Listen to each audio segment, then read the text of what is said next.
CUET 2024 की तैयारी करने वाले सभी बच्चों के मन में एक कॉमन क्वेश्चन है कि सर ये जनरल टेस्ट क्या है और आखिर मैं जनरल टेस्ट लूं या नहीं लूं, मुझे ये लेना चाहिए या नहीं लेना चाहिए।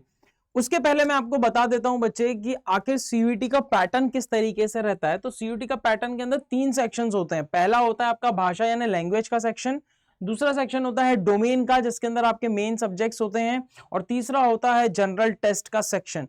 अब इन 3 सेक्शंस के अंदर ज्यादातर डीयू की अगर मैं बात करता हूं, अगर दिल्ली यूनिवर्सिटी की बच्चे बात करता हूं, तो वो एक लैंग्वेज मांगता है कोई भी हिंदी इंग्लिश में से, और वो मांगता है 3 डोमेन मांगता है। ठीक है, वो जनरल टेस्ट को उतनी तवज्जो नहीं देता। लेकिन डीयू के अलावा बाकी जितनी भी यूनिवर्सिटीज हैं, जितनी भी यूनिवर्सिटीज ले लो, वो जनरल टेस्ट की डिमांड करती है कहीं ना कहीं किसी ना किसी स्टेज पे, और इस कारण से जनरल टेस्ट बहुत ज्यादा महत्वपूर्ण हो जाता है। आखिर तो सर करें क्या, आखिर जनरल टेस्ट लें कि नहीं, ये बताइए सर आप। तो भाई उसके पहले मैं आपको ये बता देता हूं कि जनरल टेस्ट जो है वो लगभग सभी यूनिवर्सिटीज के लिए अनिवार्य है, आगे भी होने वाला है। बाकी जितनी यूनिवर्सिटीज नहीं जुड़ी हैं वो भी अनिवार्य जरूर करेंगी, ये बात ध्यान रखिएगा। डीयू थोड़ा सा अलग कहानी चलता है। डीयू एक लैंग्वेज जैसा कि मैंने आपको बताया और 3 डोमेन के बारे में चर्चा करने की बात करता है। तो वहां पर आपका जनरल टेस्ट, अगर आप केवल डीयू को टारगेट कर रहे हैं और आपको कुछ भी नहीं चाहिए, तो उस केस में आप इस जनरल टेस्ट को ना लें, उसको आप छोड़ सकते हैं। उसके अंदर एक लैंग्वेज और 3 डोमेन से ही आप काम चला सकते हैं। लेकिन अगर आप डीयू के साथ साथ बाकी यूनिवर्सिटीज को भी देखना चाहते हैं सेम एक एग्जाम देके, तो उसके लिए आपके लिए जनरल टेस्ट देना बहुत ज्यादा इंपॉर्टेंट हो जाता है। अब जनरल टेस्ट के अंदर है क्या क्या, उसके पहले बता दूं कि बेस्ट कॉम्बिनेशन आपको क्या क्या लेना चाहिए जनरल टेस्ट लेने से पहले। यहां पर बेस्ट कॉम्बिनेशन यही है बच्चे कि आप एक भाषा का चयन करें।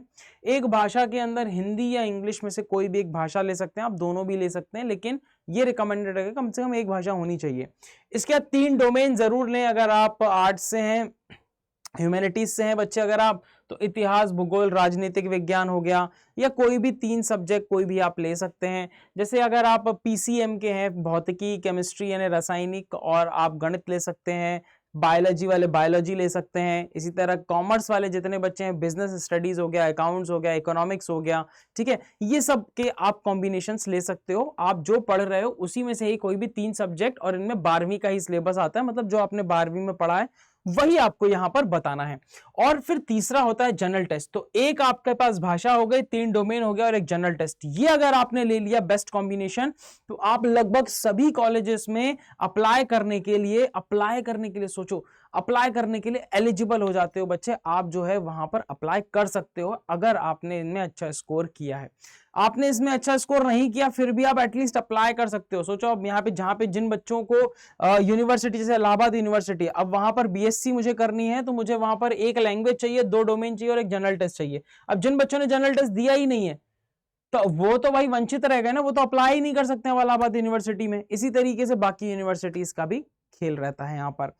तो सर जनरल टेस्ट में है क्या, आखिर जनरल टेस्ट है क्या, वो तो बता दो। सामान्य परीक्षण क्या है? तो जनरल टेस्ट के अंदर करंट अफेयर्स, जीके, रीजनिंग और क्वांट, ये 4 चीजों के ऊपर आपके क्वेश्चन पूछे जाते हैं। ठीक है, लगभग अगर मैं जनरल टेस्ट की बात करता हूं बच्चे, तो आपको 60 क्वेश्चंस दिए जाते हैं, जिसमें से आपको 50 क्वेश्चन करने होते हैं। बात समझ में आ रही? एक क्वेश्चन 5 नंबर का होता है, तो टोटल 250 नंबर का पेपर होता है आपका। 250 मार्क्स का कुल पेपर होता है आपका। एक क्वेश्चन में 5 नंबर मिलते हैं, तो 5 गुणे आपका 50 कितना हो जाता है बच्चे? 250। तो 250 मार्क्स का आपका कुल मिलाकर यहाँ पर पेपर होता है, जिसमें इन 4 सेक्शन से आपके पूछे जाते हैं क्वेश्चन, जिसके अंदर भी इसके अंदर ही लगभग 150 मार्क्स के क्वेश्चन आपसे पूछे जाते हैं। 150 प्लस, 150 से ऊपर ही मार्क्स के क्वेश्चन सिर्फ क्वांट से पूछे जाते हैं बच्चे।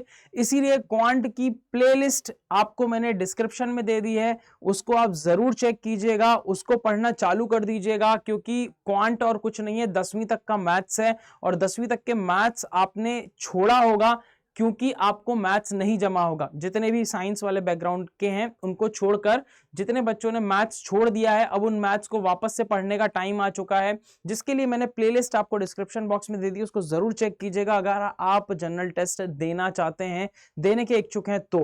क्योंकि बाद में जाकर तो बच्चे आपको दिक्कत होने वाली है, ध्यान रखिएगा इस बात को। तो भाई यहाँ पर क्वांट एक बहुत इंपॉर्टेंट रोल प्ले करता है। बाकी सब में से भी क्वेश्चन आते हैं, बाकी सबके मिलाकर 100 क्वेश्चन आते हैं, लेकिन इसके 100 नंबर का पेपर आएगा, लेकिन इसका मिलाकर आपको 150 नंबर का आएगा इस 250 में से। तो ये थी भाई किसकी कहानी, जनरल टेस्ट की। तो आप मुझसे पूछेंगे सर जनरल टेस्ट लेना चाहिए क्या मुझे, मैं कहूंगा बच्चे 100% लेना चाहिए आपको, 100% जनरल टेस्ट देना चाहिए। 3 डोमेन, एक भाषा, जो मैंने बेस्ट कॉम्बिनेशन अभी अभी आपको बताया, इस बेस्ट कॉम्बिनेशन को ध्यान रखिएगा। इस कॉम्बिनेशन के आधार पर जो है बच्चे आप लगभग किसी भी कॉलेज के लिए, किसी भी यूनिवर्सिटी में अप्लाई कर सकते हो। तो ये था बच्चे यहाँ पर एक इंपॉर्टेंट बात जो मुझे आपको बतानी थी कि जनरल टेस्ट लेना चाहिए कि नहीं। तो बिल्कुल लेना चाहिए आपको जनरल टेस्ट, और उसके अंदर एक इंपॉर्टेंट चीज जो रोल प्ले करती है वो है क्वांट। और क्वांट बच्चे मैं ही आपको पढ़ाने वाला हूं, और साथ ही साथ में मैंने कुछ वन शॉट्स रिकॉर्ड किए हुए हैं इसके क्वांट के, उसकी डिस्क्रिप्शन में मैं लिंक दे दूंगा, जरूर देखिएगा। मिलते हैं बच्चे ऐसे ही और वीडियोस के लिए, आप चैनल को जरूर सब्सक्राइब कर लीजिए, और सबको बता दीजिए कि CUET हिंदी मीडियम आप लोगों की हिंदी में तैयारी करने के लिए आ चुका है। Thank you so much, take care, bye bye.